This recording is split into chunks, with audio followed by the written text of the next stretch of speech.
Okay, so today we're really plunging headfirst into a world of ancient legends and terrifying challenges. Imagine you're standing right at the mouth of this like mist-shrouded cave. The air feels thick, there's this unnatural chill, and you just know that what lies inside isn't just darkness, it's something profoundly evil. This is basically the setup for our deep dive today. We're looking at a really thrilling, though maybe lesser known, ancient Persian epic. It's called Darab's Perilous Battle with the Mountain Demons, and it comes from this 12th century prose work, the Darab. That's right. And our mission really is to pull out the key bits from this incredible adventure for you. Because this isn't, just some dusty old manuscript gathering cobwebs. It's actually a foundational story. It's packed with the kind of action, the suspense, the fantastical elements that feel really familiar if you love modern fantasy. Think Lord of the Rings, maybe Game of Thrones, that kind of vibe. Right, it has that epic feel. Exactly. And what's really interesting here, I think, is that while a lot of Persian epics are poetry, the Darab is prose. That gives it this unique narrative freedom, a more direct, adventurous tone, almost like an early novel, you could say. Huh. It lets the author dive deeper into what the characters are thinking and feeling, too. Yeah, that context is super important. Okay, so let's paint the picture for you. We meet Darab. He's a young Persian prince, and he's just been recognized as the heir to Queen Homay. So to kind of cement his place, prove his worth, he gets sent on this incredibly dangerous mission. He has to retrieve the legendary Ahura treasure. But it's not just about finding a pile of gold, is it? Oh, not at all. No. We're talking about a mythical hoard, Mhm. radiant gems, enchanted armor that's supposedly impervious to magic, Yeah. powerful talismans, and it's hidden deep within this treacherous mountain range. The source material hints it could be inspired by, say, the Alborz Mountains or maybe the Hindu Kush, Mm. really forbidding places. And in these kinds of ancient stories, treasure is rarely just treasure. It's not just wealth. It often symbolizes deeper things, virtues, enlightenment maybe. So Darab's quest, it's spiritual as much as it is physical. Okay, and this is where the stakes get incredibly high for you listening in. This treasure isn't just sitting there unguarded. It's protected by beings straight out of your worst nightmares, these mountain demons. And in Persian mythology, these aren't just, generic monsters. They really symbolize the forces of evil. Chaos, deception. So Darab is basically stepping into a realm where the challenges are existential, not just physical. Absolutely. And the journey to the mountain is itself a trial. It's designed to test his courage, his mettle, before he even sees a demon. Darab travels with his loyal companion, Rashid. Rashid's a seasoned veteran warrior. And they face this grueling trek, icy winds, thick fog, just to reach this rugged, mist-shrouded range. The narrative really pushes the sense of dread as they approach. That unnatural chill you mentioned, strange howls echoing from the peaks. It's all meant to unnerve you and them before they even glimpse the enemy. So what's that like psychologically? I mean, when the environment itself feels hostile, does the text show us how Darab and Rashid are feeling during this part? It definitely sets a tone. And it highlights this contrast. Darab's youthful resolve, maybe even a touch of recklessness, against Rashid's hard-won wisdom. Rashid warns him immediately. He said something like, "These aren't ordinary foes. They use dark magic." That veteran's instinct kicking in. But Darab, he's undaunted. He insists on going into the cave. He does, however, listen to Rashid and agrees to let him come along for support, which actually says something about his potential as a leader knowing when he needs help. Right, that dynamic, youthful bravery versus experience. It's a classic theme, isn't it? Teaching Darab that pure courage isn't always enough. You need cunning, too. And they need that cunning right away, don't they? Because the cave itself fights back with traps. Precisely. The entrance is basically a foe in itself. Protected by magical defenses meant to harm, yes, but also to deceive, to confuse. The first challenge hits them almost immediately. A huge boulder crashes down from the ceiling, nearly crushes Darab. But he had these incredible, cat-like reflexes. He leaps aside just in time. And this isn't just about agility.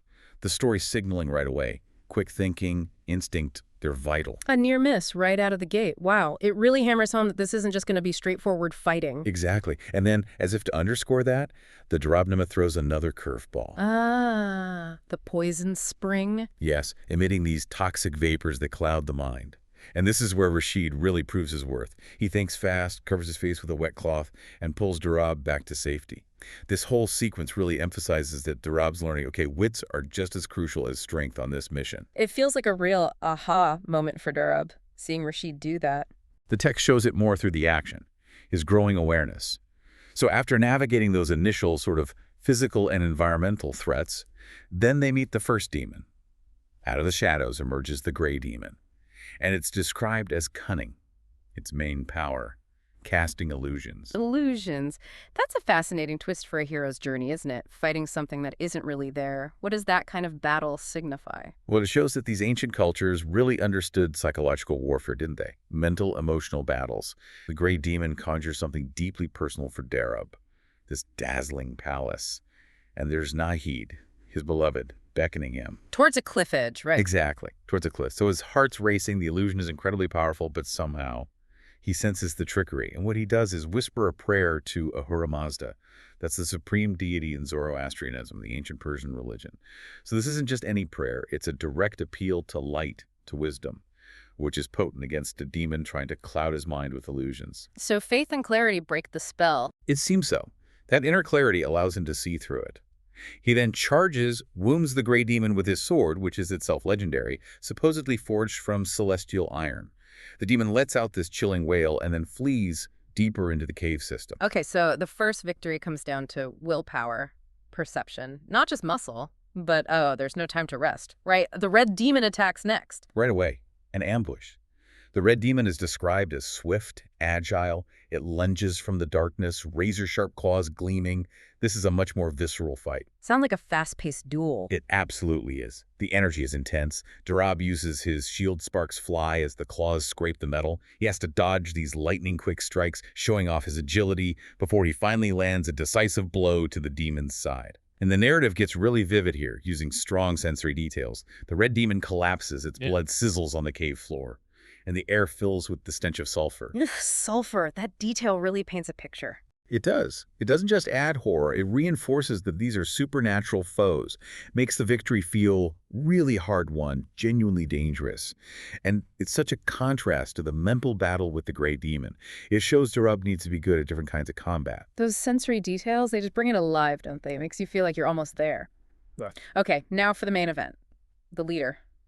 The black demon. Yes, the climax. The black demon emerges from the deepest part of the cave, and the description is terrifying. A towering giant, dark skin, long horns scraping the cave ceiling, and these fiery eyes like twin torches. And it has a unique power too, right? Something different again.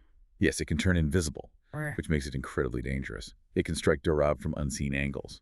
Now, by this point, Darab is battered, he's weary, but he's still resilient. So this fight isn't just about physical strength anymore. It's about endurance, cunning, using everything he's learned. He actually uses his hearing, listens intently for the demon's footsteps. And then, in this moment of sheer brilliance, he hurls a dagger just towards the sound. Ah, so he's combining the lessons. Perception, quick thinking, and his warrior skills. Does it work? It does. He grazes the demon just enough to force it to become visible again. And that allows for the final showdown. The final hand-to-hand fight. What does this battle reveal about Darab? It really reveals his indomitable spirit, I think. His ability to adapt under immense pressure. This is the ultimate test of his limits. He has to bring everything, all his experiences, all his skills to bear. And finally, he drives his sword right into the black demon's heart. There's this thunderous roar as the demon falls. And significantly, as it collapses, the magical barriers around the cave just dissolve. It signifies the ultimate threat is gone. The path to the treasure is finally clear. It's like the triumph over the deepest, most elusive kind of evil. Wow. So the demons are defeated. Darab and Rashid finally reach the Ahura treasure, and it's everything the legends promised. A chest overflowing with radiant gems, a suit of that enchanted armor, impervious to magic, and a powerful talisman granting special abilities, like invisibility or night vision. So, beyond just being amazing loot, what do these treasures represent, especially in the context of Darab's whole journey? That's a really great question, because in these stories, the treasure is almost never just a physical reward. The gems might symbolize clarity, maybe enlightenment. The enchanted armor could represent invulnerability, perhaps spiritual invulnerability as much as physical. And the talisman, with powers like invisibility or night vision, maybe that symbolizes gaining new perspectives, new insights, deeper understanding. So Darab takes the treasure back to Queen Home's court, but it's not just the riches he returns with, it's the proof. Proof of his worth, his courage, his cleverness, his sheer perseverance against these overwhelming odds. He comes back not just as a prince, but as a proven, legendary hero.